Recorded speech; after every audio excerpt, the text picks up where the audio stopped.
Olá para você que acompanha as nossas edições do Falando Sobre, um projeto da Escola Legislativa da Câmara Municipal de Varginha.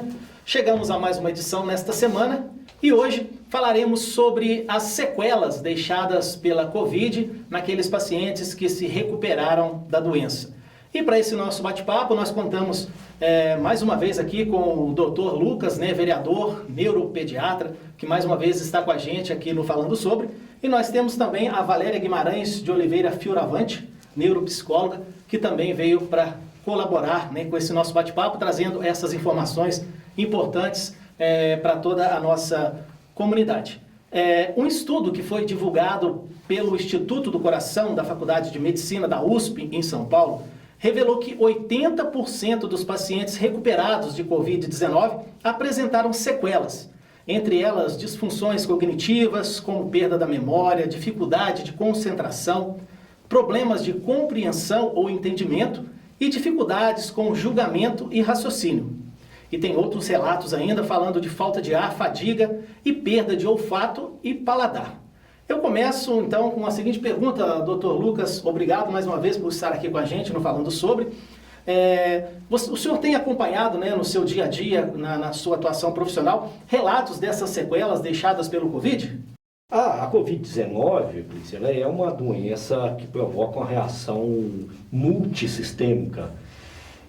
Uma reação inflamatória, uma reação de tromboembolismos. Então, sabidamente mais comum, a gente sabe que atinge os pulmões, ela dá uma pneumonia, ela dá um tromboembolismo pulmonar, e que é o quadro mais grave, mas ela atinge todos os órgãos do organismo. Rim, fígado, pulmão, e consequentemente as sequelas vão ficar de acordo com a intensidade que ela atinge esses órgãos. Então nós temos desde problemas cardíacos, sabidamente, alguns pacientes ficam com sequela, função renal, alguns pacientes acabam tendo que fazer hemodiálise, dependendo do caso. E no sistema nervoso central, esse processo inflamatório que atinge o sistema nervoso, seja através de microtromboembolismos, ou uma reação inflamatória que atinge o sistema nervoso central, não deixa sequelas. Então a gente vê sequelas dos mais variados tipos, motoras, atrofia muscular, dificuldade respiratória, o paciente tem que ir para fazer fisioterapia respiratória, tem que usar medicamentos dependendo do grau de acometimento por longo tempo. E no sistema nervoso central a gente vê muito relato, falha de memória, depois dificuldade de concentração, e associado a isso toda a sequela psicológica que esses pacientes ficam, que passam por um tratamento de longo tempo, que fica muito tempo na UTI, depois um longo tempo de recuperação. E a gente vê os relatos. Como eu vejo muito a questão da falta de memória, muito mesmo. As pessoas que chegam relatando essa dificuldade mesmo de concentração e de foco, perde-se muito nos pensamentos e não consegue trabalhar como antes era. Então se cansam muito rapidamente. Isso também pode estar associado à questão respiratória, que ainda talvez não tenha voltado ainda a funcionar como era antes, de ter essa doença. E aí isso tem gerado muito cansaço. Além do que também as pessoas que ficaram mais tempo com a doença e tiveram que passar por internação, tem essa questão emocional também, porque você fica muito próximo a pessoas que talvez estejam um pouco mais acometidas da doença, e isso gera sequelas emocionais também, que precisam ser trabalhadas, elaboradas aí com o psicólogo, e junto da equipe multidisciplinar que estiver acompanhando a pessoa. E a própria distância da família, assim que o paciente é internado, ele não pode ter esse contato com a família, isso também prejudica de uma certa forma, doutora? Sim, prejudica porque as nossas ideias, a nossa imaginação, ela começa a funcionar de um jeito que você não sabe assim, o que vai esperar, como vai reagir, o que vai ser, porque é algo muito novo ainda. Então, isso, quando a gente sai dessa situação e tem que voltar a agir como era antes, sempre fica, né, os pensamentos voltando mesmo, né, do que passou e como que vai ser daqui para frente, né? Sim, o doutor Lucas, o senhor acredita que essa questão de um tratamento pós-Covid com esses pacientes, né, que se recuperaram da doença, é algo que precisa se ter uma preocupação maior, principalmente das autoridades, já que nós temos muitos casos de pessoas que se recuperam da Covid? Ah, sem dúvida, nós temos uma pandemia dentro da pandemia, né? A pandemia da Covid está sendo controlada, a vacinação vai passar, não vai acabar, isso com certeza, a Covid vai ser uma realidade dentro da nossa sociedade pro resto da vida. Até essa semana o ministro da Saúde falou que provavelmente nós teremos que vacinar todo ano, nós deveremos vacinar todo ano. Então ela vai ficar aí, vai ser controlada e tal. Mas as sequelas da Covid, em todos os aspectos, vão virar por anos, né?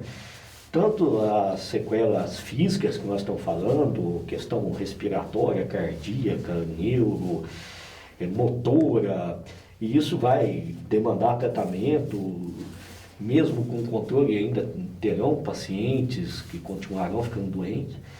E nós vamos ter uma epidemia psicológica, né, Valéria, dentro da pandemia. Então, as crianças que ficaram afastadas das escolas, as pessoas que perderam o emprego, as pessoas que ficaram doentes, as pessoas que perderam familiares próximos, né? Então, é uma questão de saúde pública que, passando esse terremoto da pandemia, ela tem que ser pensada, porque é uma realidade que vai existir, com certeza. Esse novo normal, né, que nós estamos próximos aí a estar vivendo, né, que já estamos retornando, mas nós não somos, assim, as mesmas pessoas de antes, né? De jeito nenhum, né, Valéria? Precisamos mesmo desse momento de escuta, desse momento de, assim, de fazer novamente esse vínculo, essa interação com o outro, né?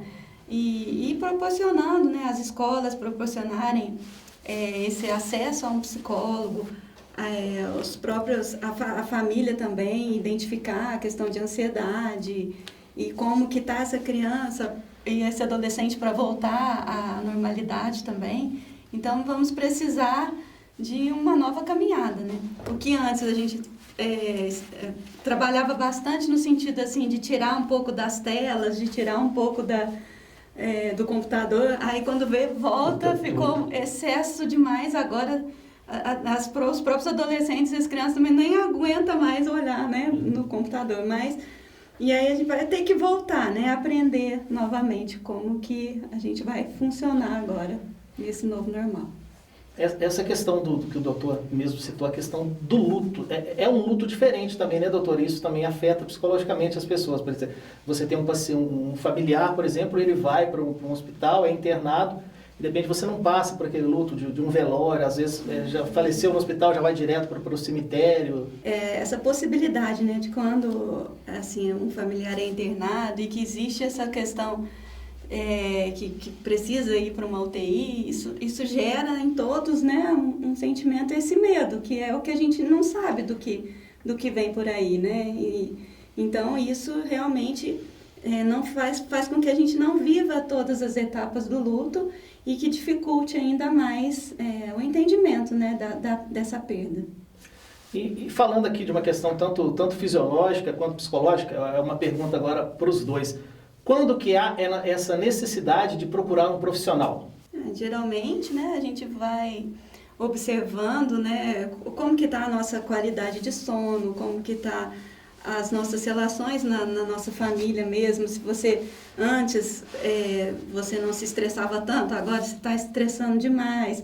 Se o próprio corpo começa a dar sinais de muita, né, assim, de ansiedade, de muito medo, de não querer sair nas ruas. Então, assim, a gente tem que fazer essa leitura e logo se vê que está difícil, já procurar, né, o profissional indicado.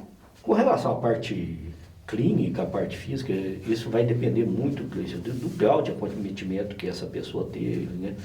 Então, assim, a gente vê muitas informações hoje, por exemplo, o Luciano Zafir falando todo tempo nas redes sociais, como é que está sendo a reabilitação. Então, depende muito da gravidade, esse paciente já vai sair da UTI já com as orientações de todos os acompanhamentos que ele precisa, ou se ao longo do pós-tratamento ele perceber as dificuldades, vai procurar o médico, que geralmente o acompanha.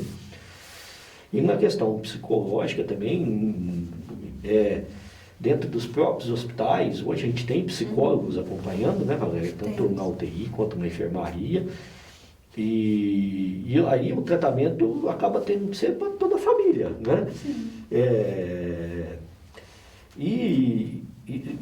Independente dessa questão do paciente ter ou não ter ido para a UTI, o impacto da pandemia sobre o psicológico foi muito grande. Então, assim, essa questão, as famílias que não conviviam há muito tempo passaram a conviver dentro de casa, aí diferenças apareceram, né, Valéria? A gente brinca assim que,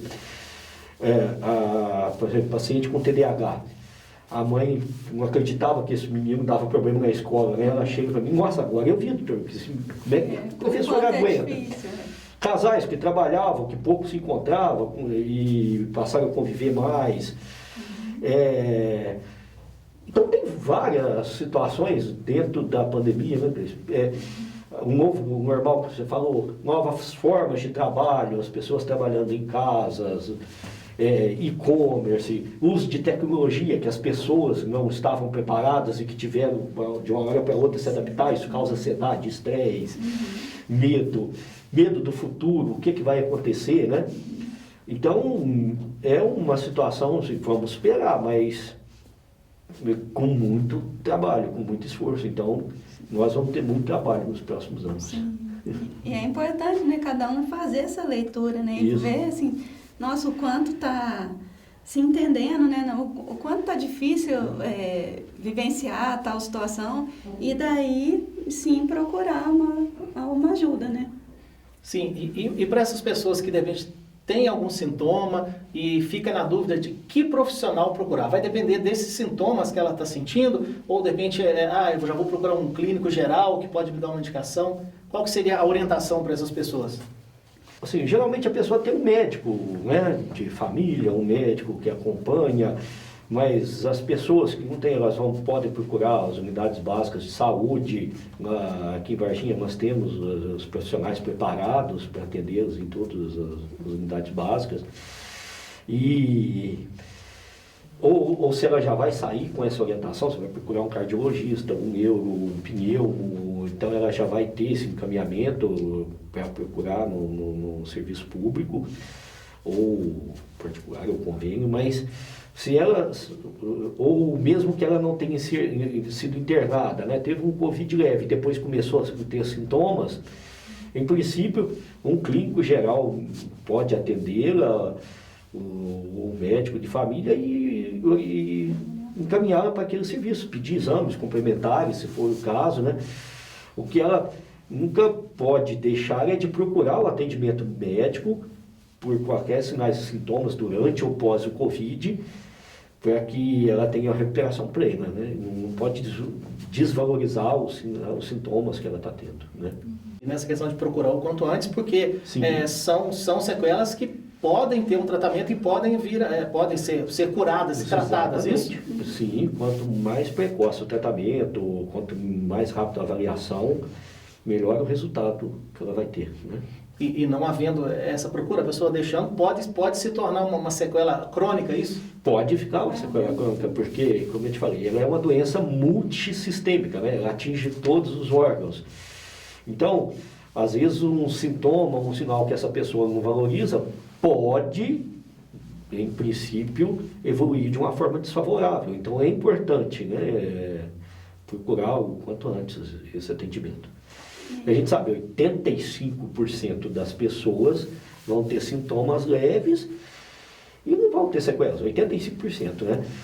Mas isso não significa que não se deva procurar o médico por sintomas que ela tem apresentado, né? Porque ocorreu, né, nesse momento da doença ocorre assim um desequilíbrio no corpo, né? Então, e as nossas funções psíquicas, né, a atenção, a nossa memória, a concentração, elas precisam dessa harmonia, né? Então, quando a gente está percebendo que não está tão legal, aí sim procurar esse médico para que tenha as orientações, né?